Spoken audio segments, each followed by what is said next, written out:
नमस्कार दोस्तों। आज से हम भारतीय नागरिक सुरक्षा संहिता 2023 स्टार्ट करेंगे। आज का जो पहला लेक्चर है एट अ ग्लांस हम डिस्कस करेंगे पूरा का पूरा बीएनएसएस जो कि 1 जुलाई 2024 में इन्फोर्स में आया। तो स्टार्ट करते हैं हम इसको। इसमें टोटल 531 सेक्शंस हैं और शेड्यूल 2 हैं इसमें। फर्स्ट शेड्यूल में जो आईपीसी के जो ऑफेंसेस हैं उसके नेचर बताए गए हैं कि वो बेलेबल हैं, नॉन बेलेबल हैं, कॉग्निजेबल हैं, नॉन कॉग्निजेबल हैं और किसके द्वारा उसका ट्रायल होगा, वो फर्स्ट शेड्यूल है। सेकेंड शेड्यूल में 58 फॉर्म्स को टोटल दिए गए हैं। वो समन्स के फॉर्मेट हैं, वारंट के फॉर्मेट्स हैं, तमाम चीज़ें, नोटिस वगैरह सबके फॉर्मेट वहाँ पे दिए गए हैं। तो 531 सेक्शंस को 39 चैप्टर्स में डिवाइड किया गया है। तो कुल चैप्टर्स 39 हैं और ये केम इनटू फोर्स 1 जुलाई 2024 को अस्तित्व में आया। इसके जो चैप्टर फर्स्ट हैं, एज यूजुअल हमारा जो पहला प्रोविजन है उसमें short title, extend and commencement है। सेकेंड में डेफिनेशन है। डेफिनेशन में तमाम जो टर्म्स यूज किए गए हैं बीएनएसएस में वो सभी वहाँ पे डिफाइन है। पहले जो सीआरपीसी में थे वो तो लिए ही गए हैं, कुछ नए टर्म्स भी वहाँ पर आए हैं। 3, 4 एंड 5 जो है वो भी है। 3 थोड़ा इंपॉर्टेंट है।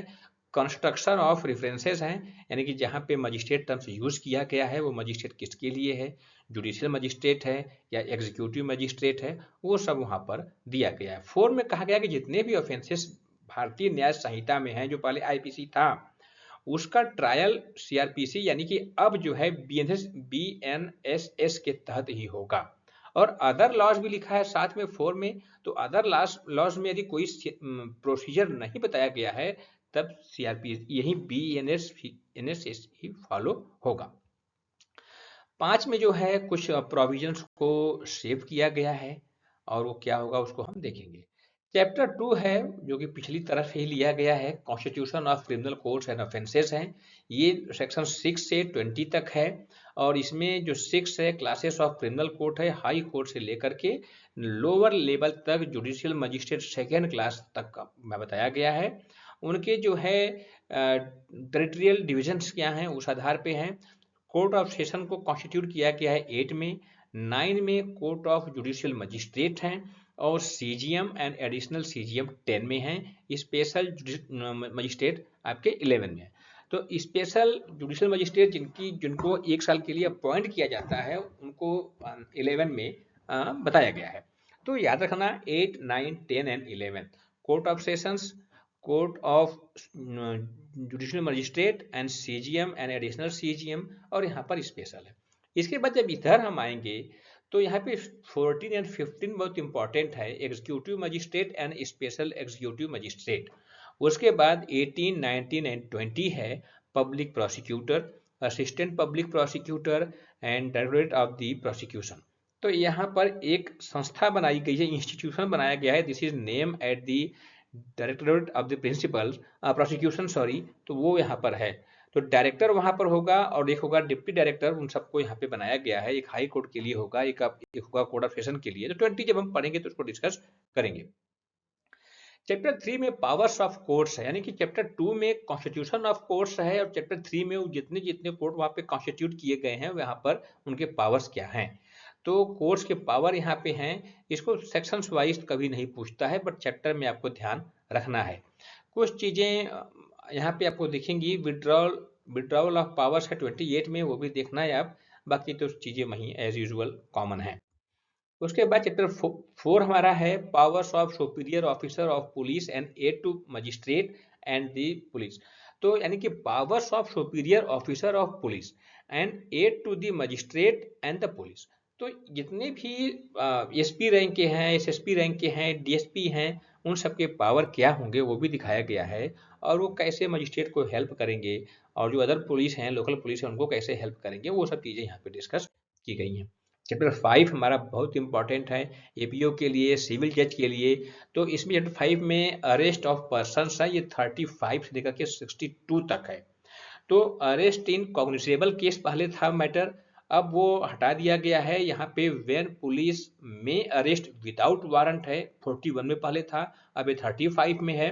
इसके बाद 35 के बाद इसका ठीक अपोजिट 39 देखेंगे आप कि यानी कि व्हेन पुलिस में arrest in non cognizable offence. तो कॉग्निजेबल अफेंस 35 में अरेस्ट करेगा और नॉन कॉग्निजेबल में 39 में अरेस्ट करेगा पुलिस ऑफिसर।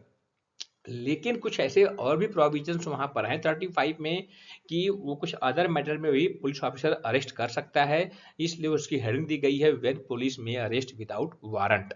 तो जब वारंट के बिना वो अरेस्ट करने जाएगा तो प्रोसीजर क्या फॉलो करेगा, ड्यूटी क्या उसकी होगी, 36 में है।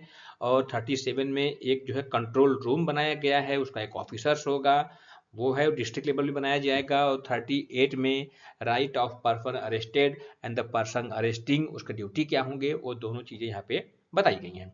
फिर 39 में हमने कहा है कि arrest in non cognizable matter है, तो वहां पे जब वो अपने नेम एंड रेजिडेंस बताने से मना करता है तो कैसे अरेस्ट होगा, 39 में बताया गया है।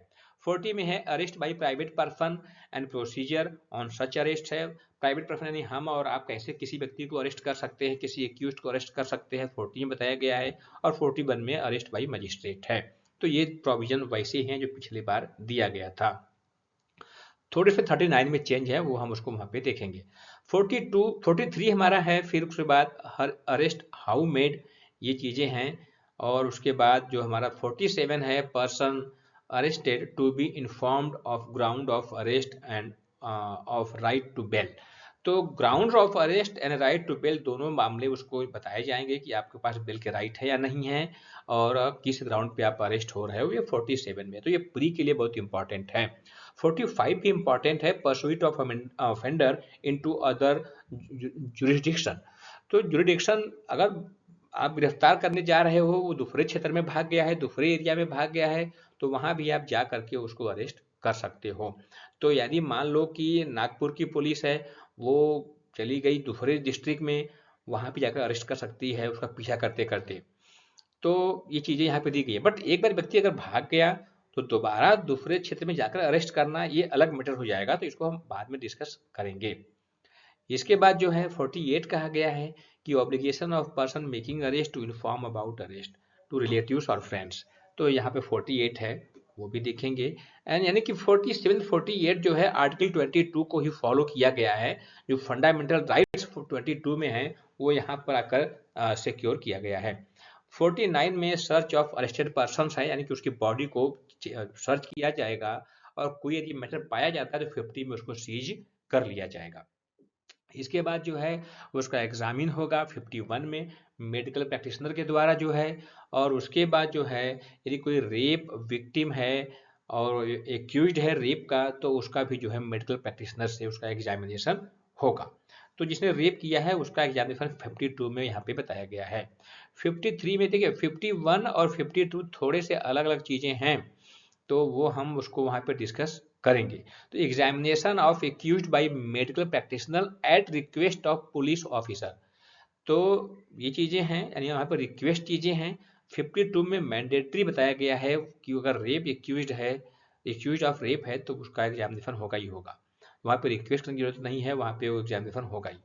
तो 53 के बाद जब हम आएंगे तो examination of arrested person by medical officer यहाँ भी किया गया है। यहाँ पे एक्यूज की बात नहीं की गई है कि वो एक्यूज है या नहीं है, वो कोई भी पर्सन है यदि अरेस्ट कर लिया गया है तो उसका भी एग्जामिनेशन हो सकता है 53 में।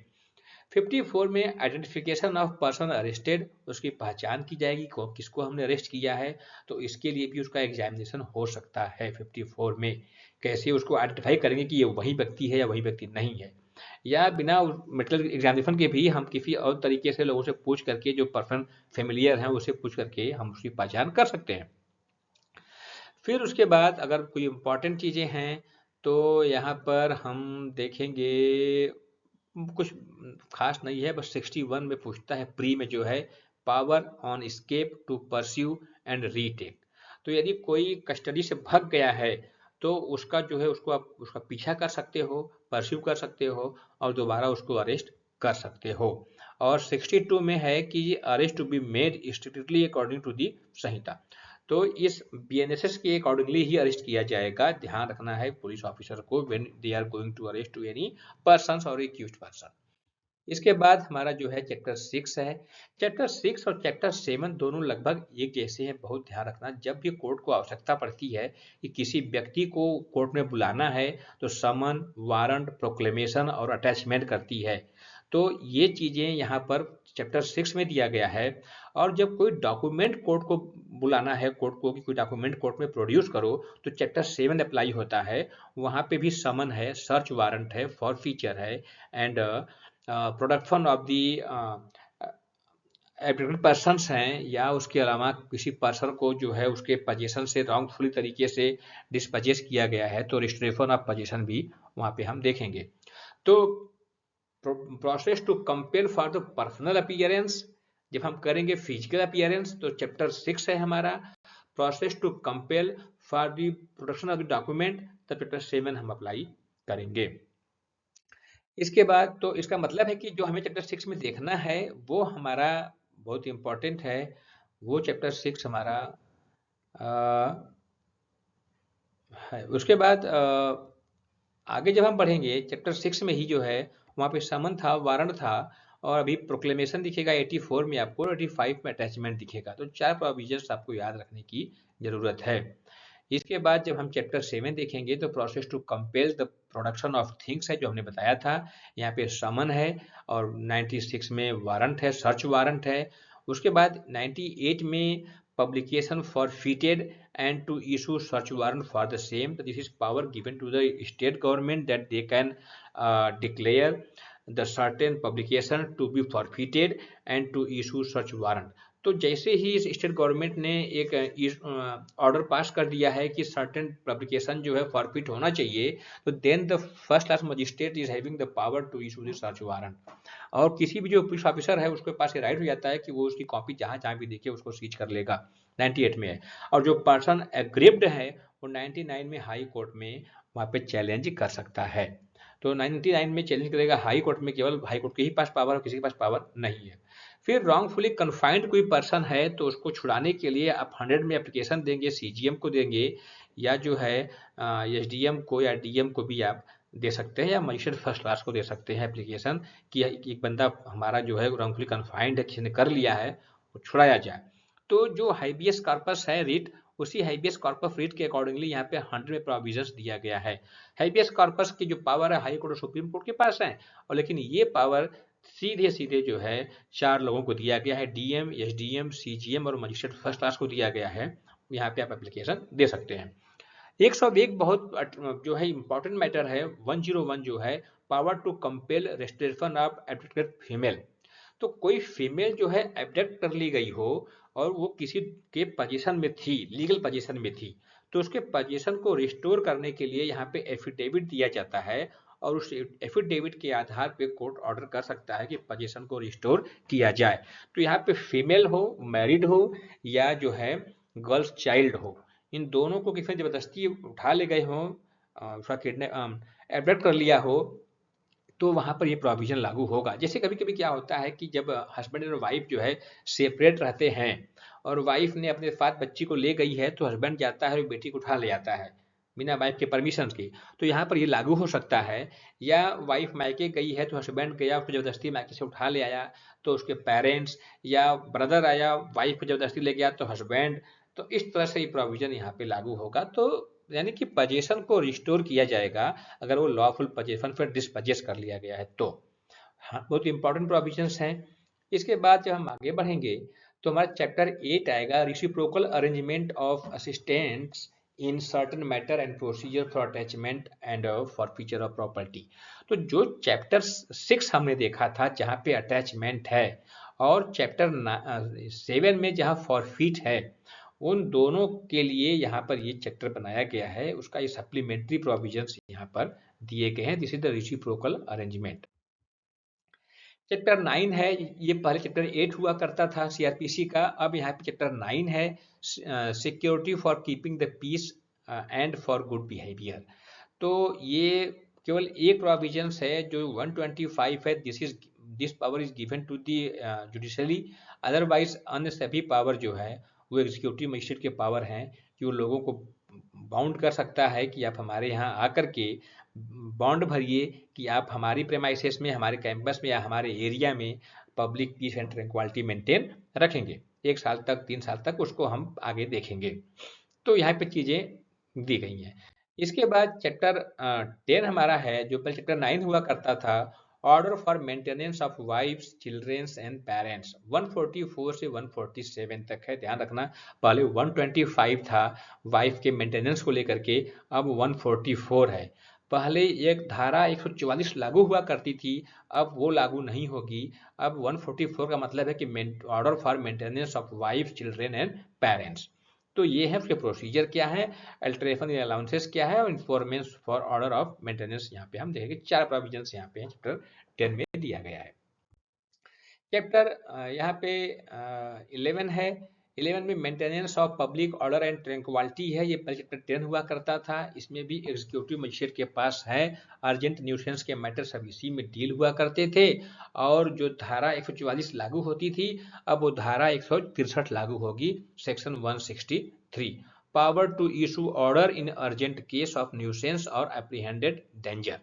तो अब धारा 163 लागू होगी, सेक्शन 163 लागू होंगे, 144 अब लागू नहीं होगा। This power has been given to the executive magistrate and DM जो है इसको लागू करेगा।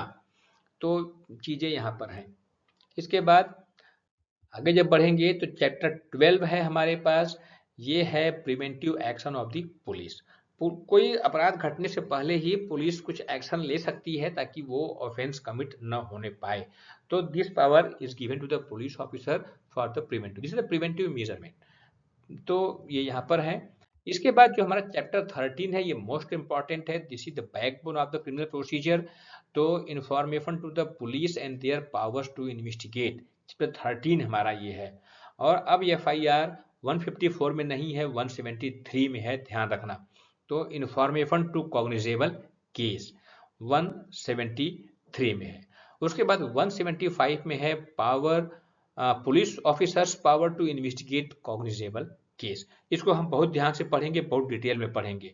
फिर रिपोर्ट हाउ सबमिटेड है, 177 है, report how submitted, this is the final report, समझ ध्यान रखना, this is not the police chargesheet या police report, this is the जब ये फार लगाती है पुलिस, बोलते हैं फाइनल रिपोर्ट। तो 177 में है, जब यह फार लग गया तो पावर जो है दिया गया है मजिस्ट्रेट को कि वो जो है इन्वेस्टिगेशन को कर सकता है कि करो आप, या वो खुद इंक्वायरी कर सकता है। इसके बाद जब पुलिस ऑफिसर इन्वेस्टिगेशन करती है तब 179 में वो बोल सकती है कि विटनेस जितने भी अक्वेंटेड पर्सन है वो हमारे पास आए, वो नोटिस इशू करेगी। और जो 161 का बयान होता था, स्टेटमेंट अंडर प्रोविजन 161 CRPC, अब वह 180 में हो रहा है। तो examination of witness bye police officer 180 में है। पहले यह जो है 161 का स्टेटमेंट हुआ करता था, बट अब हम कहेंगे कि 180 का स्टेटमेंट है। उसके बाद जो है आगे 183 है, recording of confession and statement. ये जो है कन्फेशन एंड स्टेटमेंट जो रिकॉर्ड होते थे, ये पहले 164 में हुआ करते थे, अब 183 में होंगे। तो कन्फेशन या स्टेटमेंट रिकॉर्ड 183 में होंगे, जो कि मजिस्ट्रेट के सामने रिकॉर्ड होते हैं। रेप विक्टिम है तो उसका मेडिकल एग्जामिनेशन 184 में कहा गया है। कंटिन्यू अभी चल रहे हैं हम। तो यहाँ पे सर्च है 185 में, 185 एंड 186 मोस्ट इंपॉर्टेंट है, ध्यान रखना। इसको सर्च है, ये दोनों को दोनों चीजें। तो सर्च का मतलब ये है कि ये सर्च विदाउट वारंट है। तो 185 वाला जो सर्च है वो विदाउट वारंट है।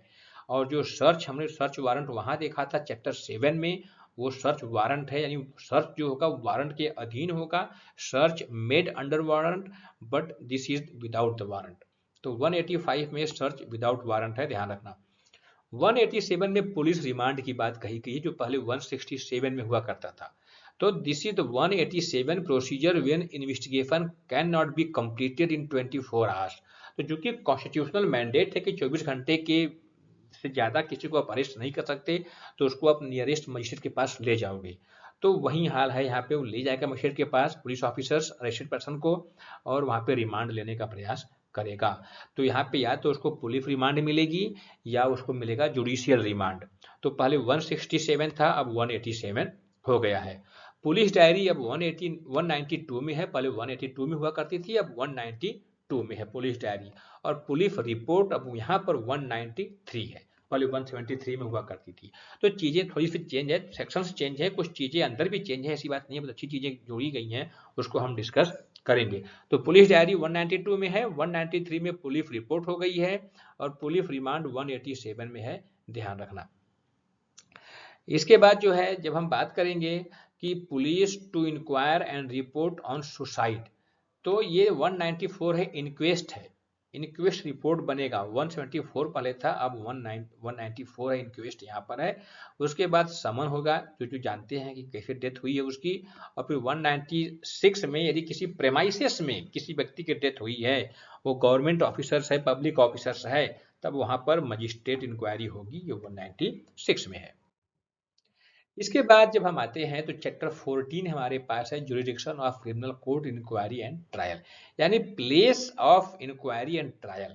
पुलिस ने अपनी एफआईआर सबमिट कर दी है, किस मजिस्ट्रेट को सबमिट करेगा, किस मजिस्ट्रेट के अधिकार में वो एरिया आता है, वो एरिया कैसे डिसाइड होगा कि इस केस का मैटर जो है यही मजिस्ट्रेट ट्रायल करेगा, इंक्वायरी करेगा, तो वो यहाँ बताया गया है।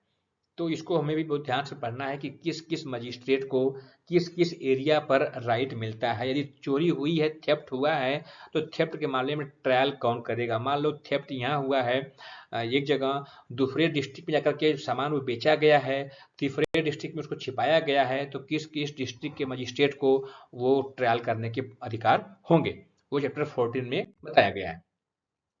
चैप्टर 15 हमारा है, condition requisite for initiation of proceeding. इसका मतलब प्रोसीडिंग वैसे ही स्टार्ट नहीं हो जाएगी। पुलिस ने अगर अपनी पुलिस रिपोर्ट सबमिट कर दी है तो वैसे ही स्टार्ट नहीं हो जाएगी प्रोसीडिंग। वो जुडिशियल प्रोसीडिंग स्टार्ट करने के लिए मजिस्ट्रेट को कॉग्निजेंस लेना पड़ेगा। तो 210 में कॉग्निजेंस लेगा मजिस्ट्रेट, पहले 190 में था, अब मजिस्ट्रेट 210 में कॉग्निजेंस लेगा। उसके बाद ये कॉग्निजेंस पुलिस रिपोर्ट पे हो सकता है, कंप्लेन पे हो सकता है, या सुओ मोटो कॉग्निजेंस हो सकता है। तो आगे हम इसको डिस्कस करेंगे अच्छे से। फिर 213 इंपॉर्टेंट है, 213 इंपॉर्टेंट है, cognizance of offences by court of session. तो सेशन कोर्ट को मना कर दिया गया है कि you can not take the cognizance of any offence, only the CGM will commit the cases over the session court, then the session court will inquire and try। तो यानी कि कॉग्निजेंस जो है सेशन कोर्ट नहीं ले सकता, तमाम चीजें हैं। इसके बाद जो है कुछ और चीजें हैं, जो है procedure for witnesses in case of threatening का मामला है, 216 में बहुत याद रखना है। 218 प्रोसिक्यूशन ऑफ जजेज एंड पब्लिक सर्वेंट है, इनका प्रोसिक्यूशन कैसे स्टार्ट होगा, कुछ जो है कंडीशन रिक्विजिट है वो कंप्लीट होगा, तभी उनका ट्रायल स्टार्ट होगा। Prosecution for offence against the marriage है, तो जितने भी ऑफेंस अगेंस्ट द मैरिज हैं इसमें प्रोसीडिंग स्टार्ट नहीं होगी जब तक कि जो इसमें रिक्वायरमेंट है वो फुलफिल न हो जाए। Prosecution of offences under section 85 of the भारतीय न्याय संहिता, इसी the offence against the women को लेकर के है, उसका कुछ स्पेशल रिक्वायरमेंट है वो भी देखेंगे। कॉग्निजेंस ऑफ ऑफेंसेस यहाँ पर दिया गया है, और प्रोसिक्यूशन फॉर डिफेमेशन की बात है, यानी कि कुछ डिफेमेशन के मामले ऐसे हैं कि उसका प्रोसिक्यूशन कब स्टार्ट होगा, कब उसमें यहाँ पे प्रोविजंस दिए गए हैं, कौन कौन कंप्लेन फाइल करेगा कि प्रोसीडिंग स्टार्ट होगी। सबके कहने से प्रोसीडिंग स्टार्ट नहीं होगी। इसके बाद जो है चैप्टर 16 हमारा है, कंप्लेंट्स टू मजिस्ट्रेट।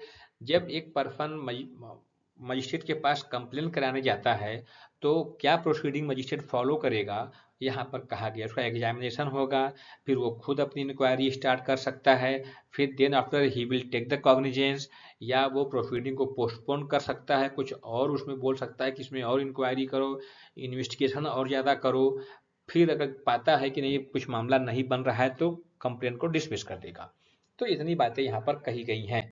लेकिन फिर चैप्टर जो हमारा नेक्स्ट आता है 17, अगर वो पाता है कि नहीं है उसने जो इंक्वायरी की है वो सही है और मामला बन रहा है, चाहे वो पुलिस रिपोर्ट के आधार पे उसने जांच की हो, इंक्वायरी की हो, चाहे उसके यहाँ कंप्लेन फाइल हुआ उसने इंक्वायरी की हो, but it appears to the magistrate that there are the cases and the offences has been committed by any person, then after he will start the proceeding.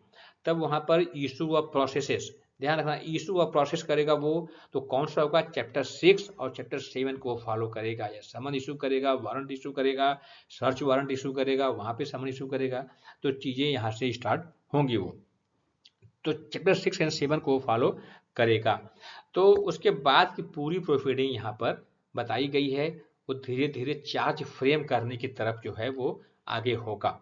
तो वो क्या करेगा कि जितनी भी पुलिस रिपोर्ट आई है और उसके बाद पोस्टमार्टम रिपोर्ट आई है, मेडिकल रिपोर्ट आई है, विटनेसेस के स्टेटमेंट रिकॉर्ड किए गए हैं, कन्फेशन है, वो सब जितने भी हैं उसकी एक कॉपी, FIR की कॉपी सब एक्यूज्ड पर्सन को फ्री में वो सप्लाई करेगा। उसके बाद जब देखेगा कि हाँ सबको मिल गया है, तब वो सबको बुला करके चार्ज फ्रेम करेगा। तो जो चार्ज फ्रेम होगा वो चार्ज हमारा चैप्टर 18 में फ्रेम होगा। पहले 17 में चार्ज फ्रेम होता था, बट वो चार्ज अब 18 में फ्रेम होगा। और चार्ज जब फ्रेम होगा तो चार्ज के कंटेंट क्या है वो 234 में बताए गए हैं। उसके पर्टिकुलर्स क्या होंगे, उसमें टाइम, प्लेस एंड पर्सन्स होगा, मैनर किस तरीके से उसने ऑफेंस किया है, ये कब लिखा जाएगा बताया गया है। यूजुअली नहीं लिखा जाता है, बट कभी कभी उसको लिखा जाता है। उसके बाद जो है, जो चार्ज में जो टर्म्स यूज किए गए हैं उसका मतलब होगा कि हाँ उसके सभी इंग्रेडिएंट फुलफिल हैं, वो यहाँ पे बताया गया। अगर चार्ज में कोई एरर्स हैं, 238 याद रखना, चार्ज में कोई एरर्स हैं तो उसका क्या इफेक्ट होगा, और 239 में क्या कोर्ट चार्ज में परिवर्तन कर सकता है, यदि हाँ तो कब तक करेगा, 239 में यहाँ पे डिस्कस किया गया है। तो जब चार्ज में परिवर्तन होगा तो विटनेस दोबारा फिर बुलाए जाएंगे, उनका टेस्टिमनी होगा, गवाही होगी वहां पे, तो वहां पे 240 की बातें कही गई हैं। फिर 241 से लेकर के पूरा 247 तक चीजें जो है थोड़ा सा अलग अलग हैं। एक व्यक्ति के लिए सेपरेट चार्ज होगा, एक बार में एक ही चार्ज फ्रेम होगा, लेकिन क्या एक व्यक्ति पर एक से अधिक चार्ज एक साथ फ्रेम हो सकता है, क्या एक से ज्यादा व्यक्तियों पर चार्ज एक साथ फ्रेम होगा, ट्रायल एक साथ होगा, ये सब चीजें यहाँ पर बताई गई हैं आगे तमाम, और उसके एक्सेप्शन जो हैं वो सब बताए गए हैं। इसके बाद नेक्स्ट बढ़ते हैं, ट्रायल हमारा स्टार्ट हो जाएगा फिर चैप्टर 19, 20, 21 एंड 22। तो trial before the court of session, trial warrant case, trial of summon case, फिर समरी ट्रायल। तो इसको आप धीरे से याद कर लो, 19, 20, 21, 22 session trial, magistrate trial in warrant case, magistrate trial in summon case and summary trial. यानी कि session trial, warrant trial, summon trial और समरी ट्रायल, ऐसे करके याद कर लोगे तो आपको इजी वे में याद हो जाएगा। प्ली बार्गेनिंग हमारा है, एक्चुअली क्या, क्रिमिनल मामले में कभी भी सेटलमेंट नहीं होता, because this is the offence against the society, not against the individual. लेकिन कुछ ऐसे मैटर हैं जहां पर कि अलाउ करता है आपका BNSS जो है कि इसमें पर्सन सेटलमेंट कर सकता है। तो यहाँ पे प्ली बार्गेनिंग टर्म्स दिया गया है, किस मामले में प्ली बार्गेनिंग होगी, सेटलमेंट होगा, किस मामले में नहीं होगा, वो सब चीजें यहाँ पर बताई गई है। उसके बाद जो है, अटेंडेंस ऑफ पर्सन कन्फाइंड और डिटेन्ड इन प्रिजन, चैप्टर जो है हमारा 24 है। ये प्रोसीडिंग की बात करता है, जब व्यक्ति मान लो उसको बेल नहीं मिली है, बेल नहीं मिली है, अब वो जेल में है, तो जेल से हर एक हियरिंग पर वो कोर्ट में कैसे आएगा, वो चीज़ें यहाँ पर बताई गई हैं।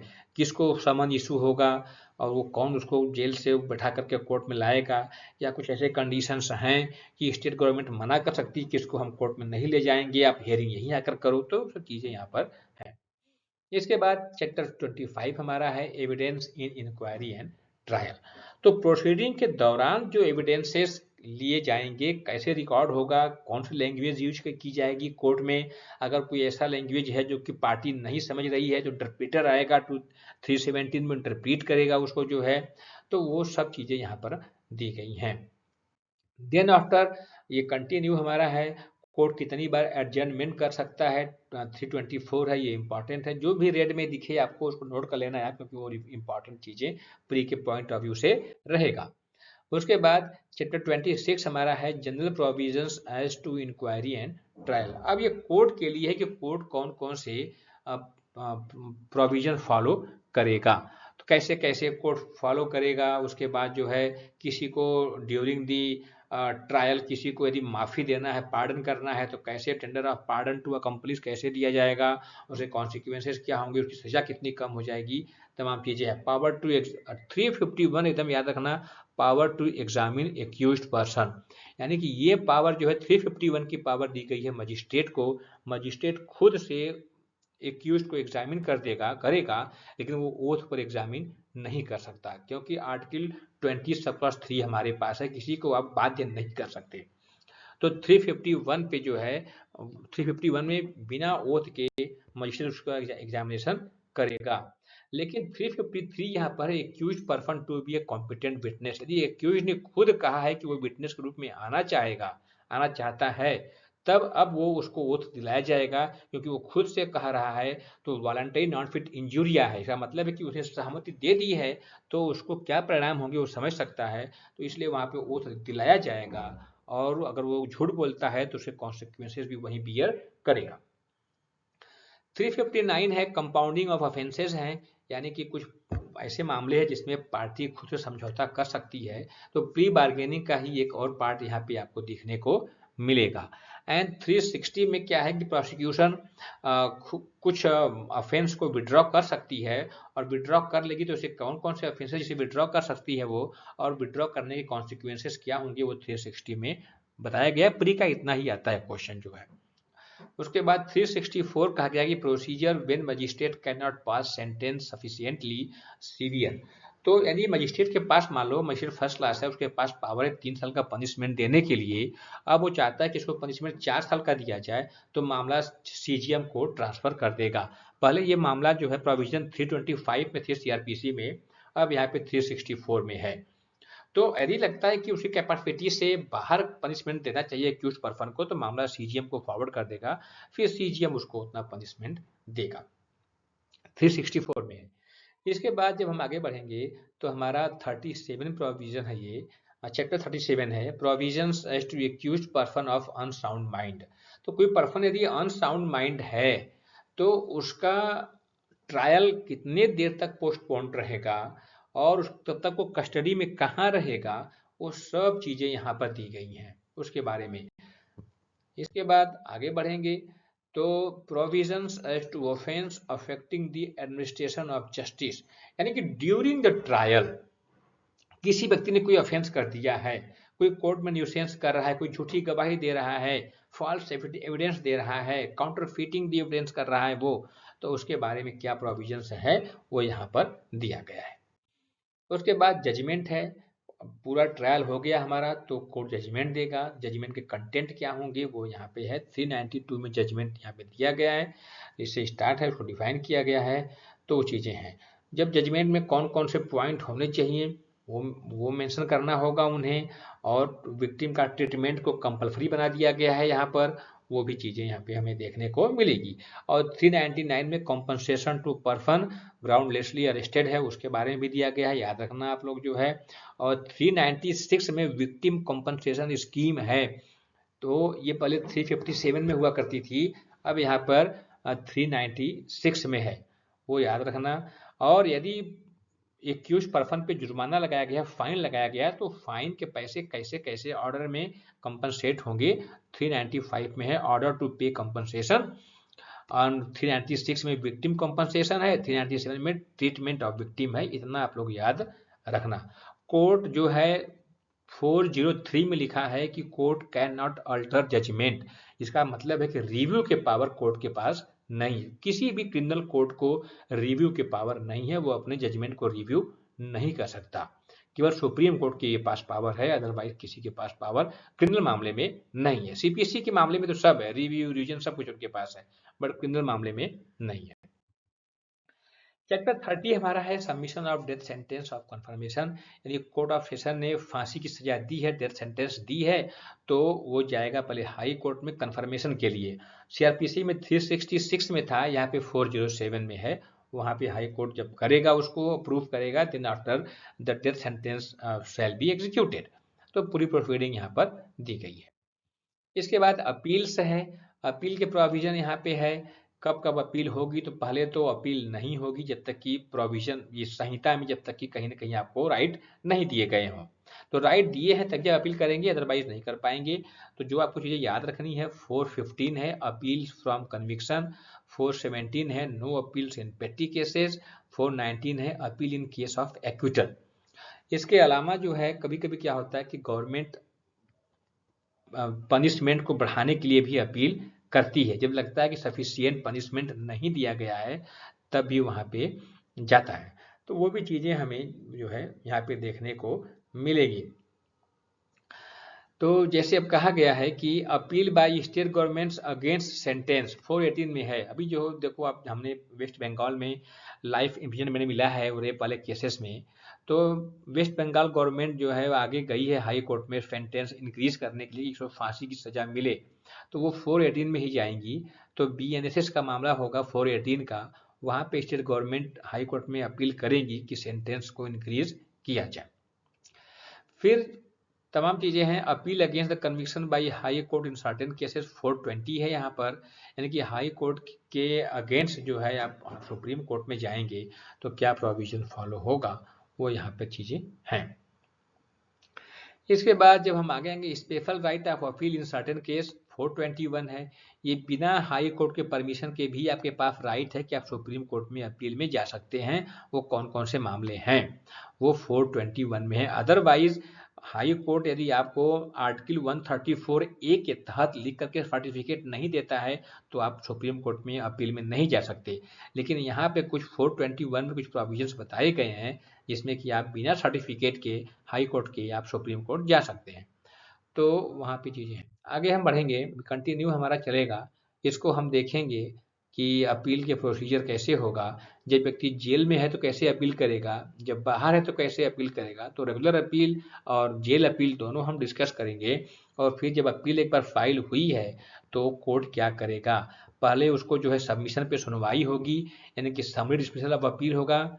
जब उसको लगेगा कि नहीं कि ये केस सुनने लायक है, तब दोनों पार्टी को नोटिस देगा। उसके बाद उसकी जो है रेगुलर हियरिंग स्टार्ट होगी अपील वाले मामले की। तो यहाँ पे सब चीज़ें हैं। रिफरेंस एंड रिवीजन जो है यहाँ पे है, तो रिफरेंस टू हाई कोर्ट है। पहले ये प्रोविजन जो है 395 में थे रेफरेंस टू हाई कोर्ट, अब ये 436 में आ गए हैं। हाई कोर्ट में रेफरेंस को, बस रेफरेंस की पावर केवल हाई कोर्ट को पास है, ध्यान रखना आपको। रिव्यू की पावर किसी के पास नहीं है। बाकी सब अपील के पावर जो है वो हम आगे देखेंगे। रिवीजन है, रिवीजन के पावर उन्हीं के पास है जिनके पास अपील करने की पावर है। तो जो अपीलेट कोर्ट है उन्हीं के पास रिवीजन की पावर भी है।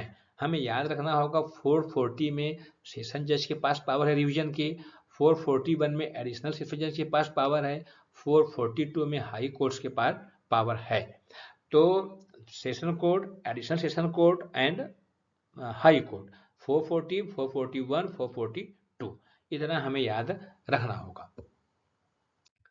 इसके बाद जब हम आएंगे transfer of criminal court, criminal cases, तो क्रिमिनल केसेस का ट्रांसफर होगा। ये ट्रांसफर करने के पावर सीजीएम तक को दिए गए हैं। तो सुप्रीम कोर्ट से लेकर के सीजीएम तक को मामला ट्रांसफर करने के पावर दिए गए हैं। तो अब याद रखना पड़ेगा आपको, स्टार्ट है सुप्रीम कोर्ट से 446, 447 में हाई कोर्ट है, 448 में सेशन जज हैं। और उसके बाद जब हम आएंगे तो चीज़ें आगे मिलेंगी हमें जो है उसी में, withdrawal of cases and appeals by session जज and withdrawal of cases by judicial magistrate. यहाँ पर है 450 में वो केसेस विड्रॉ करके किसी और को जो है ट्रांसफर कर सकता है। तो यहाँ पे सीजीएम के पास पावर है कि वो अपने नीचे के किसी भी फर्स्ट क्लास या या सेकंड क्लास के पास से केस मंगा करके किसी और को दे सकता है। तो मेकिंग ओवर और withdrawal of cases bye executive magistrate के पास भी पावर दिया गया है। यहाँ पर जो डीएम एसडीएम है इनके पास भी कुछ पावर है, वो सब हम यहाँ पर देखेंगे। इसके बाद हमारा execution, suspension, remission and commutation of sentence है। This power has been given to the appropriate government, उनके पास ये पावर है। तो पहले तो जो एग्जीक्यूशन की पावर है, एग्जीक्यूट कौन करवाएगा वो है, फिर ऑफेंस को सस्पेंड कौन करेगा, रेमिशन कौन करेगा, कम्यूटेशन कौन करेगा, वो सब चीजें हम यहाँ पर देखेंगे। इसके बाद provision as to bail and bonds, ये हमारा 35 चैप्टर 35 है। तो यहाँ पर हमें जो है बेल के प्रोविजंस देखने को मिलेंगे। तो 478 में in what cases bail to be taken, यानी कि बेल इन बेलेबल केस 478 में है। उसके बाद maximum period for which under trial prisoner can be detained, तो सबसे मैक्सिमम, अभी अंडर ट्रायल है तो उसको मैक्सिमम कितने पीरियड तक आप जेल में रख सकते हैं, अभी ट्रायल खत्म नहीं हुआ है, वो 479 में कहा गया है। फिर when bail may be taken, यानी कि bail in non bailable case, तो 478 में बेल इन बेलेबल केस है, 480 में जो है bail in non bailable case है। तो 478 और 480 दोनों को याद रखना। उसके बाद जो है bail to require accuse to appear before next appellate court, तो नेक्स्ट अपीलेट कोर्ट में भी जाकर के ये रेमडी जो है नहीं मिली है, bail to require accuse to appear before next appellate court, यानी कि यदि आपको सेशन कोर्ट से सजा हो गई है, अब आप हाई कोर्ट में अपील करेंगे तो 30 दिन के लिए या कुछ समय के लिए सेशन कोर्ट आपको बेल दे सकता है ताकि आप हाई कोर्ट में अपील कर सको। तो 481 का प्रोविजन यहाँ पे बना दिया गया है सेपरेट, वो चीजें यहाँ पर आपको देखने को मिलेंगी। एंटीसिपेटरी बेल के प्रोविजन यहाँ पे रखे गए हैं 482 के, यहाँ पे चीजें हैं। Direction for grant of bail to person apprehending arrest, anticipatory bail 482 में हो गया है। पहले 482 में क्या हुआ करता था, inherent power of high court थे, बट यहाँ पे 482 में अब जो है एंटीसिपेटरी बेल आ गया है। और सेशन कोर्ट के पावर जो है अब 483 में है। सेशन कोर्ट और हाई कोर्ट के special power to grant the bail, high court and session court 483 में है। फिर बॉन्ड के बारे में तमाम चीजें हैं, उसको भी हम पढ़ेंगे कि बॉन्ड, बेल बॉन्ड कैसे एग्जीक्यूट होगा, जो सिक्योरिटी है उसकी लायबिलिटी कितनी होगी, सिक्योरिटी कैसे डिस्चार्ज होगा, वो तमाम चीजें हैं। अगर कोई एक्यूज्ड जो है चाइल्ड है तो उसका बॉन्ड कौन भरेगा, या चाइल्ड से भी क्या हम कर सकते हैं कि क्या क्या बॉन्ड भरो, तो चीजें वहां पे हम देखेंगे। प्रॉपर्टी है, जो प्रॉपर्टी ऑफेंस है, this is the proceed of offence, उस प्रॉपर्टी को डिस्पोज ऑफ कैसे करेंगे, तो यहाँ पर ये प्रोविजन बताया गया है। इतनी बड़ी हमारी जो है प्रोसीजर है, तो कहीं ना कहीं से कुछ इरेगुलरिटी आएगी, तो उसका प्रभाव क्या पड़ेगा, उस कॉन्सिक्वेंसेस ऑफ एरर्स का प्रभाव क्या पड़ेगा वो हम देखेंगे। तो कॉन्सिक्वेंसेस ऑफ एरर्स जो है वो यहाँ पर दिखेगा, इरेगुलर प्रोसीडिंग। तो मेन है कि जो हम देखेंगे प्रोसीडिंग इन रॉन्ग प्लेस 508 याद रखना, effect of omission to frame और एब्सेंस ऑफ और एरर इन चार्ज, ये भी यानी कि चार्ज का चैप्टर हमारा है वो भी देखना, चैप्टर 18 के साथ ये पढ़ना पड़ेगा। चैप्टर 17 के पास हमें 508 पढ़ना पड़ेगा, तो चैप्टर 17 जब पढ़ेंगे तो 508 साथ में पढ़ेंगे, चैप्टर 18 हमारा रहेगा तो 510 पढ़ेंगे। उसके बाद जहाँ पे डिफेक्ट और error not to make attachment on lawful है, तो जहाँ जो अटैचमेंट के प्रोविजन हमारा है तो वो 512 एक साथ पढ़ेंगे। अदरवाइज 506 एंड 507 बहुत इंपॉर्टेंट है। Irregularities which do not vitiate proceeding, यानी कि उसको हम इग्नोर करके आगे बढ़ सकते हैं, प्रोसीडिंग को खराब नहीं करती है, जो है वो इलीगल नहीं होगा। लेकिन कुछ ऐसे जो है एरर्स होंगे जो कि पूरी प्रोसीडिंग को वीटिएट कर देंगे, इलीगल कर देंगे, वो 507 में बताया गया है। लिमिटेशंस हैं, कुछ ऑफेंस के लिमिटेशंस हैं कि within such time period you have to file an FIR, you have to file an complain before the magistrate, वो टाइम लिमिट क्या है और किस किस ऑफेंस को लेकर के है वो सब हम यहाँ पर डिस्कस करेंगे। कुछ मिसलेनियस प्रोविजंस यहाँ पर है, तो ट्रायल बिफोर हाई कोर्ट है 520 है, याद रखना। कुछ ऐसे मामले हैं जहाँ पे हाई कोर्ट में ट्रायल हो सकता है, अगर हाई कोर्ट में ट्रायल होगा तो जो सेशन प्रोसीडिंग है वो ही फॉलो होगी, 19 चैप्टर 19 फॉलो होगा फिर उसके बाद हाई कोर्ट में। उसके बाद जो है 528 है saving of inherent power of high court, जो पहले 482 में हुआ करती थी अब 528 में है, तो saving of inherent power of high court अब 528 में है।